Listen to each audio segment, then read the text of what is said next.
The purpose of this video is to help you become completely comfortable with execution and control over Ridley. It's structured in a way that should give you a good idea of what each move or maneuver does in the context of his kit. I won't be going over combos, but mastering each of these concepts should make executing Ridley's combos feel effortless, or, at the very least, much more manageable. After all, if you can understand the small parts that make up Ridley's combos, strings, and general advantage state, they'll flow together more ergonomically.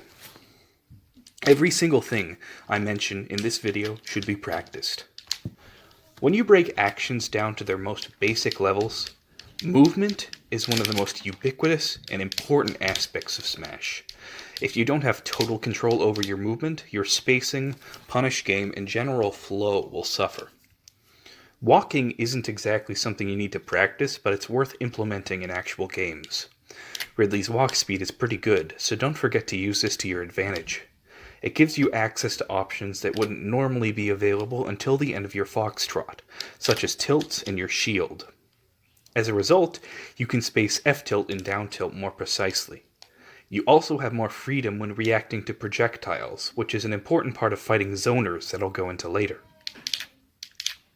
Getting comfortable with different dash dance distances, say that 5 times fast, will help you bait and punish better and improve your neutral game. Making mistakes in your positioning with Ridley will cost you dearly because he's combo food. The first thing to do is work on extended dash dancing in the opposite direction before Ridley finishes his entire foxtrot. In essence, you'll want to do the shortest dash dance possible. Next, work on dash dancing at the standard distance, meaning full foxtrot length. Finally, practice extended dash dancing at a distance further than a full foxtrot, so you skip the turnaround animation. Next is jumping. If you have multiple jump buttons assigned, practice short hopping and fast falling as fast as possible on every single one. You may have to perform actions where your normal control scheme won't cut it, and when you run into these situations, being able to use every jump button as accurately as possible will make your life easier. Follow the same procedure for full hops. Once you're comfortable with these, you'll want to work on short hopping the full horizontal distance, and then a very small horizontal distance. Incorporate fast falls into these as well to tighten up your control. Next is reverse aerial rush. RAR happens because of the turnaround animation during a run, which was a realization that helped me get the input more consistently. Start with a long-range short hop fast fall RAR, and gradually decrease it until it's at the shortest range and the inputs are as tight as possible. Once you're comfortable with movement, you can start working on attacks. Stand and grab out of a run is done by returning the control stick to neutral before you press the grab button. I flick the control stick down, which helps me get the input more consistently. Standing grabs have less lag and are safer to whiff in neutral than dash grabs, and now that you can use them out of a run, there's no excuse not to do them. Jab out of a run is one of the most straightforward inputs because you only need to return the control stick to neutral and press A. Next, work on turnaround jab out of a run. I recommend tilt stick for Ridley because being able to space his tilts and use them responsively out of a run is what makes his neutral above average. Up tilt out of a run is a great way to call out jumps, punish the startup of aerials, and punish whiffed aerials. Just return the control stick to neutral before using the C-stick. Turnaround up tilt out of a run is a superb retreating option against aerial pressure. If this input is challenging for you, go back and work on turnaround jab out of a run some more, and it'll start coming to you. Down tilt out of a run is next. This one is especially important because of the move's range and combo potential. Turnaround down tilt out of a run is absolutely bonkers as well, and is great for stuffing out grounded approaches. Pivot cancel F-tilt is done by doing the turnaround input away from the opponent and hitting the C-stick towards them. Turnaround F-tilt out of a run should be done as well. Next, do F-smash and turnaround F-smash. Down smash doesn't need to be turned around. It's completely symmetrical. Turnaround up smash out of a run is one of Ridley's most important inputs to master. since the foot is intangible and it's safe on shield against opponents that don't have tether grabs. For the amount of power it has surprisingly little cooldown. More Ridley players should be doing this. Instant dash attack can be done by holding forward on the control stick and immediately holding in the same direction on the C stick, and can help you two-frame the opponent. Jab Jab F Smash is a true jab lock punish with a tight timing. Practice getting the F Smash to come out as fast as possible after the second jab. It's worth your time. Now for aerials. Unsurprisingly, Nair has a ton of use. Firstly, you want to practice short hop fast fall Nair at a timing that auto-cancels every time. This way, the hitbox is active for the longest amount of time, and leaves you exposed for the least amount of time. Falling Nair has the most combo potential at early to mid percents. Reverse aerial rush Nair leads into dash attack as a kill confirm. Full hop Nair is tricky. The most consistent way to get this to work is if you buffer the attack immediately after jump squat ends. You have a window for a second Nair, a landing up air, or a landing back air, which makes full hop Nair a fantastic frame trapping tool. Finally, you have barrier Nairs, which help you intercept recoveries and gimp the opponent. Run off the ledge and immediately Nair.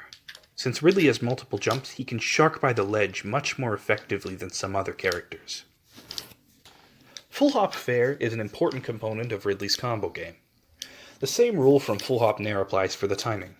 Input after jump squat.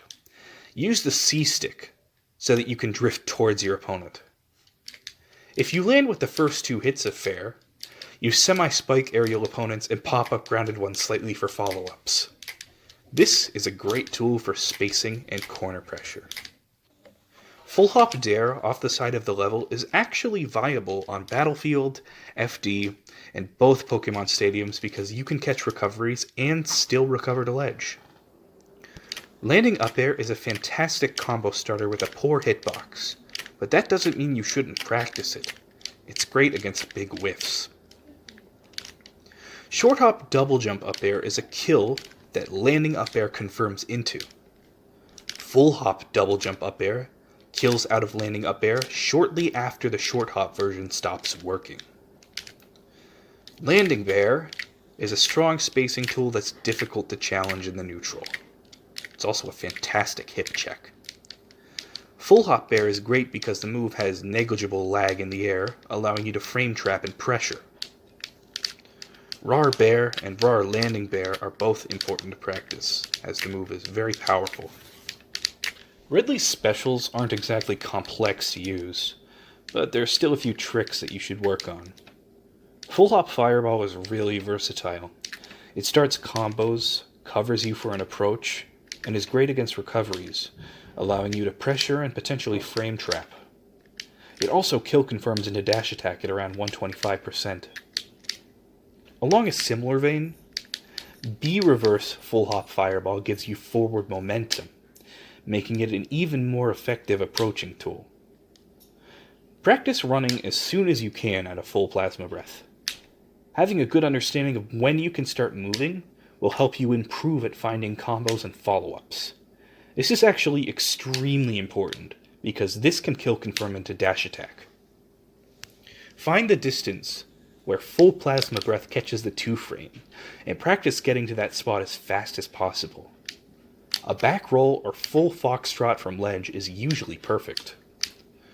B-reverse grounded skewer can help you fake a retreat, only to punish aggression. Remember, this is spacing dependent. B-reverse aerial skewer is also good for this, and can help you mix up your momentum. If you're right next to the ledge, you can angle wing blitz down and return the control stick to neutral in time to snap the ledge. This can spike and 2-frame recovering opponents and, in my opinion, is pretty underused. Parrying is important for Ridley because he gets beaten up by zoners pretty badly. As a result, walking parries are crucial to practice and master. What you'll want to do is go into training mode and set a Falco to spam neutral B. Use walking parries to deal with his lasers. Remember to look at Falco instead of Ridley while you're doing this. Alternately, you can try walking spot dodges, which are also worth your time. Ledge releasing as fast as possible helps expand your ledge options. I tap my control stick in the opposite direction of the ledge so that I don't fast fall on accident. Work on using Nair from this position to land right on the edge of the stage. In addition, try pushing yourself in with it as well. These are really good for calling out ledge traps that focus on landing aerials. Good spacing is one of the most crucial elements of playing Ridley well. You can work on spacing your attacks just right by going to Wii Fit Studio and spawning 3 Rosalinas. What you'll want to do is try and hit Luma, but not Rosalina. You can turn one of the roses around with a grab release if you want to practice spacing moves in the opposite direction. Since Rosa and Luma are closer to each other than in the previous iteration of Smash, you need to be very precise. With this exercise, you will get a solid understanding of where your maximum range is as Ridley, and will be able to visualize his bubble much more easily. Tilts, smashes, and aerials should be practiced this way, and I also recommend doing this for his downbeat. If you can perform all of these actions seamlessly, making them flow together will feel like second nature. If you are completely unfamiliar with Ridley, I recommend doing all these things upwards of 50 times.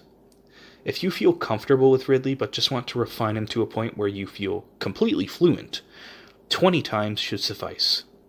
It all depends on how much time you have and where you are in the learning process. I'll leave you with a list of these drills. Good luck, and let me know if you have any questions.